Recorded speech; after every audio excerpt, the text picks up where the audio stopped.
Shalom Aleichem. I don't know what the share is called. I don't know if it's about necks or about fish or about, it's really about everything. Um, so we'll start at the end. I saw a I saw a YouTube video one time. It was like they call it a social experiment. They set it up that the they put a dollar or something, I think it was a coin, like a high value coin on the floor in a shopping mall. And about, 15 yards further along, there was a charity box. Yeah. And they had it all rigged up. So basically, they wanted to see how many people would walk past and pick up the coin. And what they wanted to see was who was going to put it in the box and who was going to put it in their pocket. And that was what the video was. So there was two. They were kind of they were defining their experiment was determining whether people would put the money in the tzedakah box, in the charity box, or if they put it in their pocket. Yeah, there was only two kinds of people. You could call that, if you want to make it very low resolution, tzaddikim and rishayim. Yeah, but what I was interested in when I saw that was there was a nuance in the level of the person who put it in the tzedakah box that this experiment wouldn't reveal. What was that nuance? There would be two kinds of people who would put the money in the tzedakah box. They would divide into two kinds of people. Yeah. Forget the people who put it in their pocket. They're not even in the game. But the ones who are in the game, who are playing the game of goodness, yeah. There's two possible options, yeah. There's the guy who picks up the coin and automatically is the word. There's the guy who picks up the coin, he looks at the coin, there's not really much thought going on, and he continues to walk and he sees the charity box and he drops it in the charity box. Yeah, that's one guy. Then there's another guy or girl who picks up the coin and they think to put it in their pocket.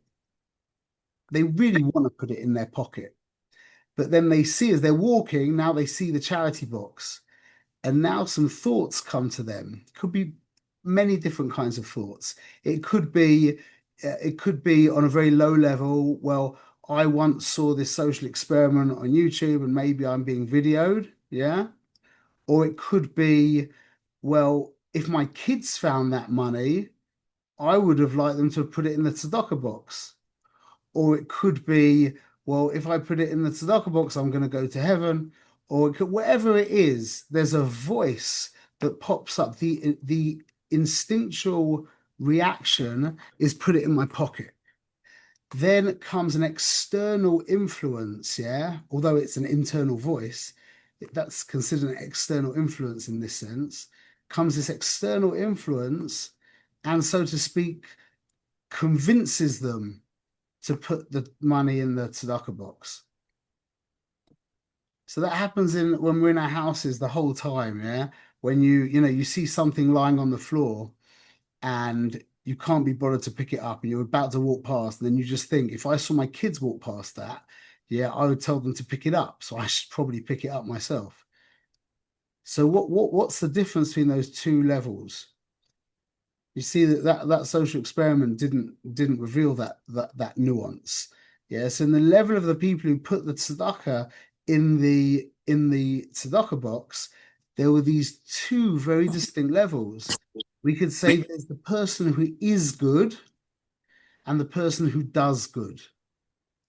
Obviously, the person who is good does good. That's obvious. And it could be the person who does good is but in our what we're saying here, so what we're saying here is that there's the person who is good, who obviously does good, and then there's the person who isn't good, who does good. That's the second phenomena is possible because of our neck.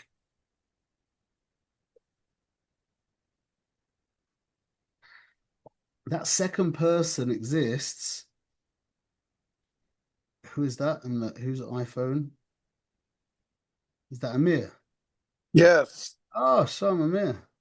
Sorry, I'm just having technical difficulties. Nice, Shalom, Rabbi. nice to at least see a remez to you.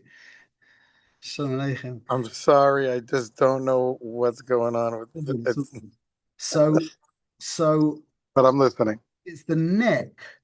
It's the neck that makes the second person possible. The first person, in a sense, kind of doesn't have a neck. I'll explain. And the second person has a neck. What's the inyan? Okay, so the neck connects the head to the body, the moichin to the midas. The neck is called the tzva. It's with where there's an aleph as well. It's a tzadi and a resh, yeah, which means tsar from Loshen Mitzrayim, Mitzrayim. Yeah, Beina Mitzarim, it means a narrow, it's narrow. Yeah, that's what the neck is. The neck is a narrow line that connects the moichin to the midas, that connects the mind to the body. Yeah, all Avera comes from a disconnect between the mind and the body. That's where the place of Avera exists, and that's why Amalek is called the Malak. Yeah, the nation Malak means is from the word Malika, yeah, which is the idea of the severing of the back of the neck. So Amalek is read, the actual word Amalek is read in by Tzaddikim as Malak, the nation that does Malika. Yeah, the nation that creates a separation from the head to the body, from what you know to what you do. Yeah, we could say that the head is much closer to who you are than the emotions, meaning you can, well, I'm not going to go there right now, but what you know is closer to who you are than how you feel. Okay. But how you feel is what is expressed in action. Yeah. Emotions lead to action. Emotions need to become expressed in either thought, speech, or action.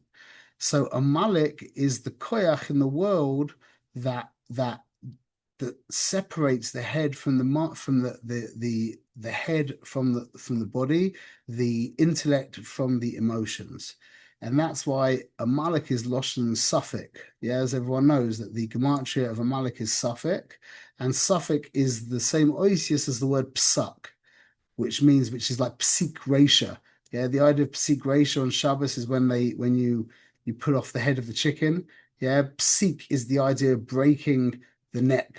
Yeah, psik resha. It's separating the head. That's the idea. Psak and Suffolk are the same oisius, and that's why the tzaddikim, the rabbonim, the chachamim, the Talmidei chachamim, their whole inyan is giving a psak from a suffix, is turning a suffix into a psak. The opposite of a suffix is a psak. Yeah, I know what to do. Yeah, the opposite of a psak is a suffix. Just tangentially, the worst thing that you can do is to use the Gemara to confuse, to create sfekus. I've heard people in the past say who've been learning a lot of Gemara on a certain subject, and you ask them, so what's the halacha? And they'll say to you, it's really not pasha, you know. Whereas if you ask a posek what's the halacha, he'll tell you it's like this. Yeah, the whole avodah of Torah is clarifying the halacha, is getting is removing the sfekus, not learning in a way that ends up giving you more sfekas and you don't know what to do. That's not what learning Torah is about. Learning Torah is about clarification, not about confusing things. So Amalek is called the Malak, the nation that does Malika. Yisrael is called the Kasher Oref. Yeah, we are the, by the way, Paroi is the Loshen Oref. Yeah, Loshen Arifa, like Egla Arufa, the Arifa is when you hack the back of the neck. Yeah, from the cow, when there's an unsolved murder, they don't know who did it. Yeah, the Zakanim, again, it's the Zakanim, take the take the Egla Arufa, they take the cow and they hack the back of its neck. Yeah. So so Paroi and Amalek, who are both the antithesis of Yisrael, they're both the inyan of Arifa and Malika, which is the breaking of the neck. Yeah, the severing of what you know from what you from how you're acting, from your emotions, how you're feeling, what you know to how you're feeling. Israel's called Amkashe Oref. Yeah, we are the stiff-necked people. We are the koyach in the world that is mechaber, the moichin to the midas. Yeah, that's why our avoider is the avoider of the base of Migdash. The base of Migdash is the neck. Yeah, that's why Binyamin and Yosef, when they met each other, they cried on each other's necks. And Rashi says that they were crying over the Churban by Rishon by Sheni, that the base of Migdash is what's mechaber, the moichin. What would be the moichin in this case? Would be the Kodesh Kadoshim, yeah, the Luchos. Yeah, that's the Chabad. That's the moichin. Is Machaber, the base of Migdash is Machaber that to the goof. That's the inyan of the base of Migdash. Yeah. So the avoider of Am Yisrael is the avoider of connecting the mind to the emotions. That what we know is how we should be feeling. Okay, that's what happened by the guy in the social experiment who effortlessly picked up the money and put it in the tzedakah box, as opposed to the guy who picked up the money and then had to kind of, so to speak, push that information down from his mind into his heart. The guy who effortlessly, yeah, who effortlessly, so to speak, does the mitzvah, yeah, that's called a tzaddik. The guy who, so to speak, has to force himself to do the mitzvah but does the mitzvah, that's the Beinoni. Who's more heilig? We could argue that. We could spend hours arguing that, and we really should. But the Beinoni is fixing things that the tzaddik can't. The Beinoni is fixing things that the tzaddik doesn't even know exist. But the tzaddik's a tzaddik. He became completely aligned, completely aligned. That's this whole inyan is the alignment. Is the alignment from the top to the bottom, from the moichin to the midas, from the rosh to the goof to the raglayim. And that's the inyan of a fish. Yeah, a fish, unlike behemoths, chayas, and oifus, yeah, like domesticated animals, wild animals, and birds, does not have a neck. That's the physiological, what would you call it? Biological, how would you say that? A very whatever simon of a fish is that there's no neck. It's just a head and a body. Whereas all the other creatures, yeah, all the other, not just mammals, but all the reptiles, well, a snake is different. A snake is just a head and a neck, but we're not gonna, that's for a different time. But the inyan of the fish is that the inyan of the fish is that his what he knows and how he feels, and therefore what he does is one single thing. And that's why you watch a shoal of fish, there's a bittle. Yeah, there's a bittle by fish. And that's the inyan of Chochmah. And this is where we're trying to go with this.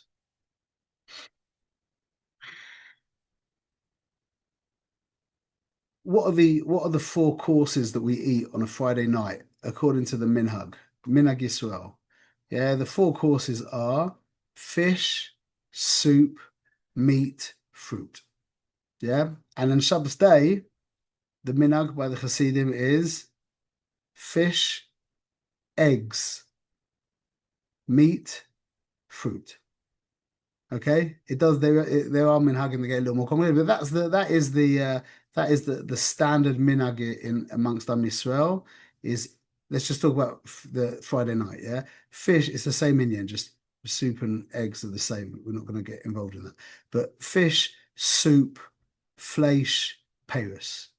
Yeah, which is keneged the yud, the hay, the vav, and the hay.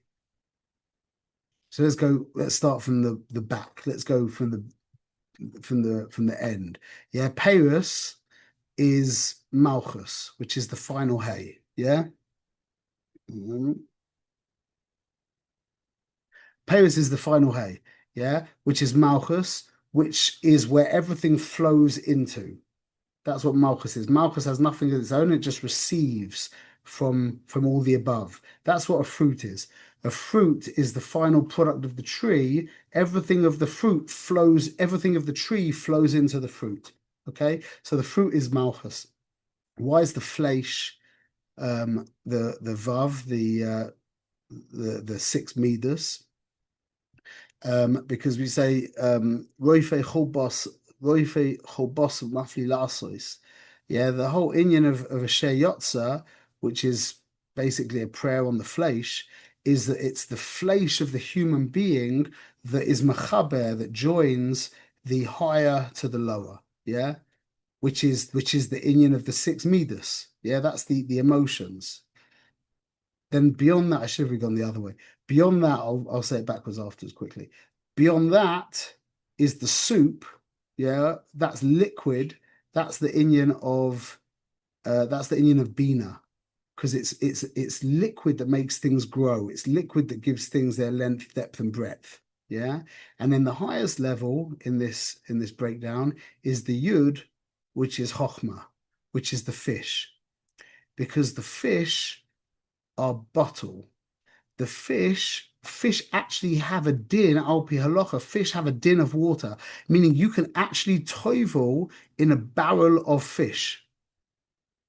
You can actually toivel in a barrel of fish. It's a little more complicated than that, like you can't really take them out, whatever. But the idea is that fish and water are basically fish are, so you don't need to shecht fish. See, all other animals, you need to shecht them, which is a din on the neck, because the neck is where there's a disconnect between, so to speak, creator and creation, between mind and body. Yeah. So it's to make the meat of behemoths kosher, you have to drain the blood from the neck. By the fish, there is no inyan of shchita bichlal. Why? Because there's no separation in fish. And in the level of chokhmah, it's all just one. So a fish you just take out of the water and you're ready to eat it. You cook it, whatever. But you're ready to eat it. You don't have to kosher it. You don't have to, by the way, just tangentially, the Arba Mises based in as well, not Skila, but the other three Mises are all a din on the neck. Yeah, Sreifa, Heneg, and Saif are all a din on the neck. Yeah, why? Because that's where the problems come. Yeah.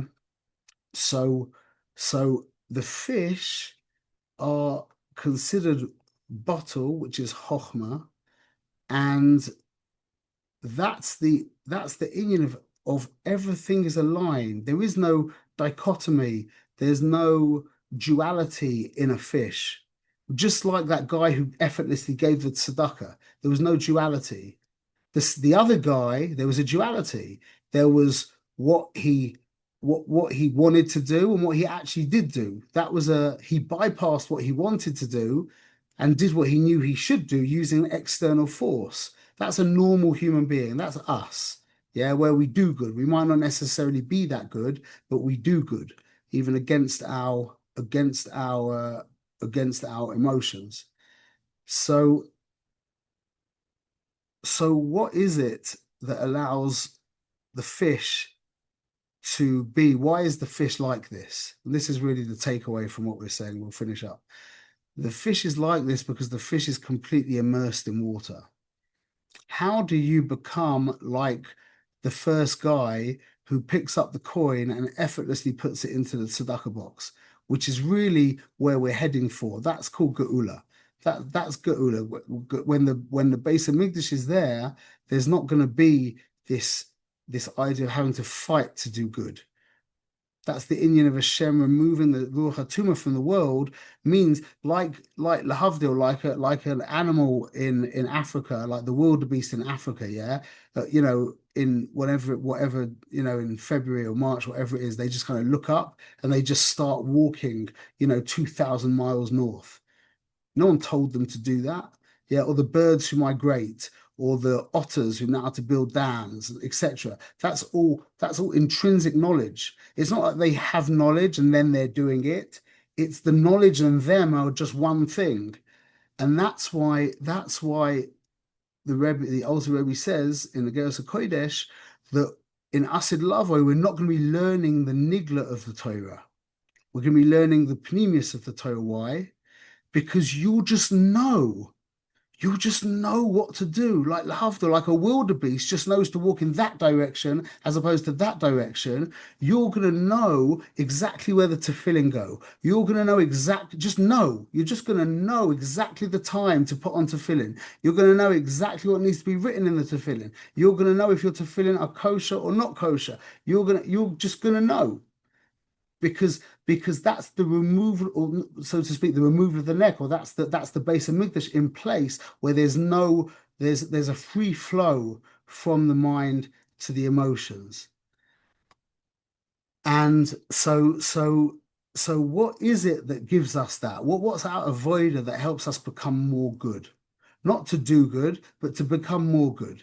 So the first thing you need to know is the doing good will help you become good.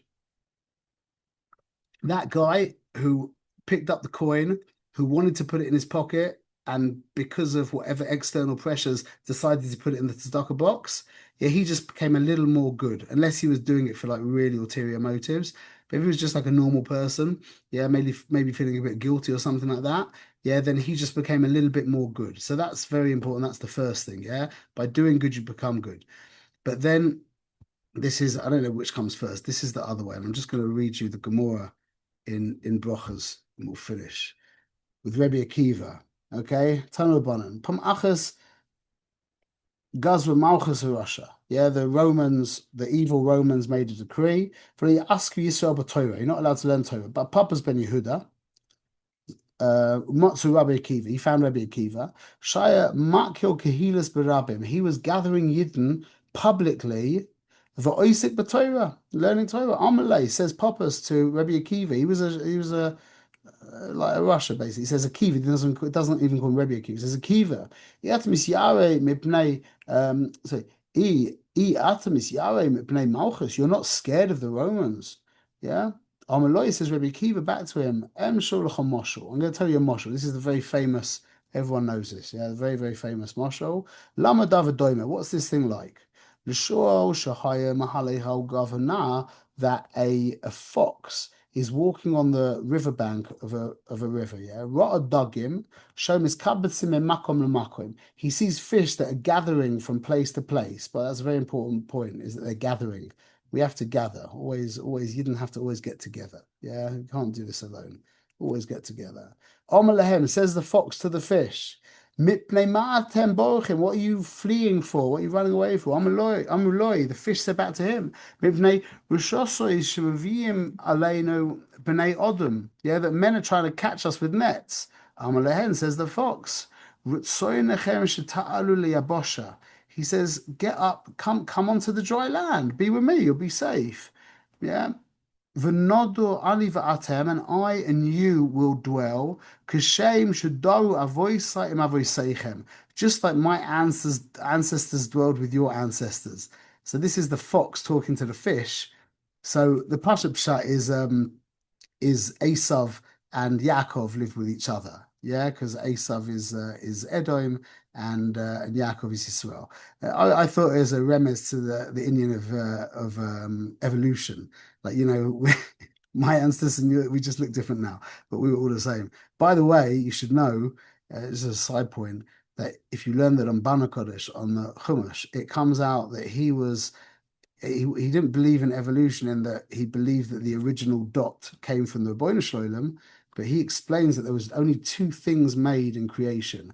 There was a dot of Ruchnius and a dot of Gashmius, and they both became the Olam Aruchni and the Olam Agashmi. So according to that's kind of very evolution dick, you know. It was under divine direction, but just that's quite interesting. Anyway, um, so Amuloi, the fish say back to him to the show, Atahu she'oimim alecha pikeach b'chayes. You're the one that they call the cleverest of all the animals. Yeah, lo pikeach atay, la tipesh atay. You're an idiot. Yeah, what if we're in a place where our life is and we're afraid? B'makam sh'misaseinu, achas come become in a place which is not where our life is, where we die. Yeah, oh, achas come become. Yeah, how much more so? Yeah, afanachnu, so too. He says in this matzav, yeah, achshav sha'anu yoishvim v'oiskim b'toyra shekosuv ba ki hu hayecha v'oirech yemecha. And when we're sitting here learning the Torah that is hayecha v'oirech yemecha, yeah, im anu holchim u'mevatlim imenu al achas v'kama v'kama. What's going to be if we leave the world of the Torah? Yeah, the story goes on. And we know the end of that story, unfortunately. But this is the whole point, is that, see, there's you can have two relationships with water, yeah? You can drink it and you can swim in it. How much can you drink? How much water can you drink? Yeah, a couple of liters. How much water can you swim in?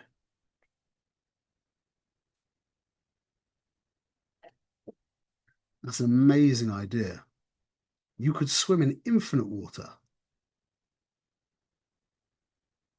You can only drink a teeny, teeny, teeny bit of water, but you could swim in all the water in the world. You could swim in the Pacific Ocean. Yeah.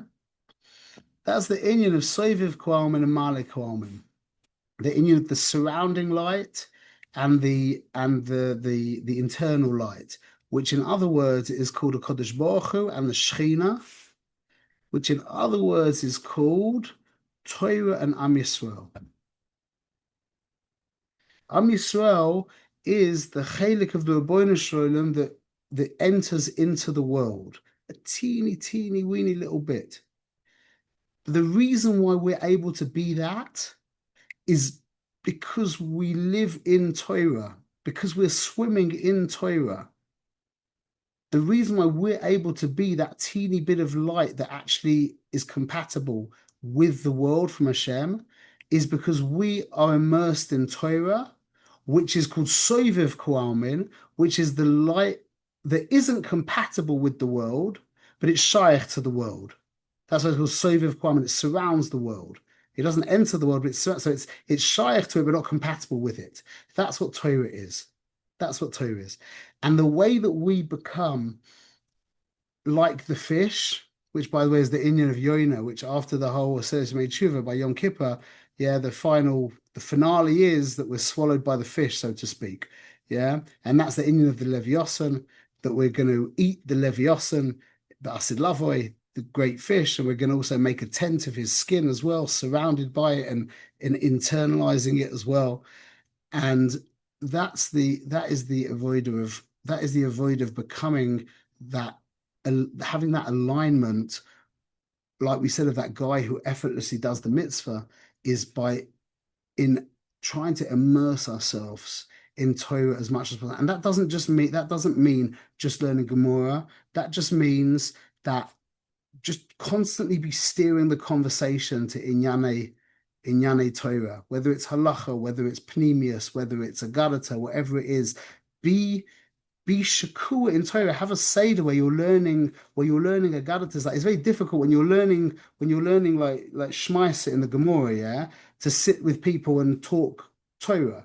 What you're gonna start explaining to them, Heskas Abatim, and I'm gonna explain to you. Just give me a few minutes. I'll explain to you the difference between a Baya and Rabba and how it is that Tosfos is Miyashin. Yeah, no one cares. But if you're learning Agadatas, yeah, like we just learned the story about Rabbi Akiva. If you're learning Agadatas and you've got what to say, yeah, stories and beautiful, sweet ideas, yeah, then you can be really immersed in Torah, and everybody else you meet can be immersed in Torah.